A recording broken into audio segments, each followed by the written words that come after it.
باللہ من الشیطان اللعین الرجیم بسم اللہ الرحمن الرحیم الحمد للہ رب العالمین والصلاة والسلام علی اشرف الانبیاء والمرسلین محمد واہل بیتہ الطیبین الطاہرین اما بعد قال رسول اللہ صلی اللہ علیہ وآلہ وسلم انفاسکم فیہ تسبیح ونومکم فیہ عبادہ وَأَعْمَالُكُمْ فِيهِ مقبول وَدُعَاؤُكُمْ مستجابہ۔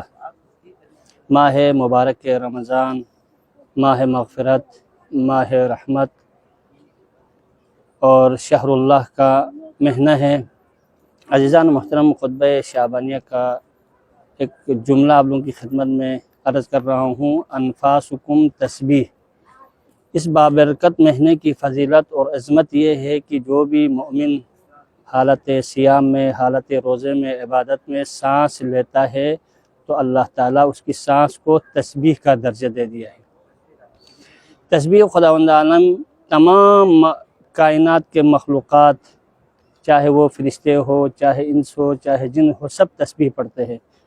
تسبیح خداوند عالم سے مراد سبحان اللہ والحمدللہ ولا الہ الا اللہ واللہ اکبر، یہ تسبیح ہے۔ اور اس طرح بہت سارے تسبیح ہے خداوند عالم کے، جیسے کہ سبحان ربی الاعلی و بحمدہ ہے، سبحان اللہ ہے، سبحان القدوس ہے، یہ سارے بہت سارے تسبیح ہے۔ جو بھی انسان پڑھتا ہے اللہ تعالیٰ اس کا اجر و ثواب دیتا ہے۔ لیکن اس مہینے کی برکت اور فضیلت اور شرف یہ ہے کہ کوئی مومن حالت روزے میں، حالت عبادت میں اس مہینے میں سانس لیتا ہے تو اللہ تعالیٰ اس کو اس کی سانس کا درجہ تسبیح ہے، خداوند عالم کا درجہ دیا ہے۔ پھر اس کے بعد صرف سانس کا یہاں مسئلہ نہیں، بلکہ آگے ارشاد فرماتے ہیں وَنَوْمُكُمْ عِبَادَةٌ، اس ماہ مبارک رمضان میں سونا عبادت ہے۔ کوئی ایسا مہینہ نہیں ہے جس میں سونے کی فضیلت ہو، لیکن خداوند عالم نے اس مہینے کی برکت اور فضیلت یہ قرار دیا کہ اس مہینے میں اگر کوئی مومن سوتا ہے تو اس کا سونا بھی عبادت ہے۔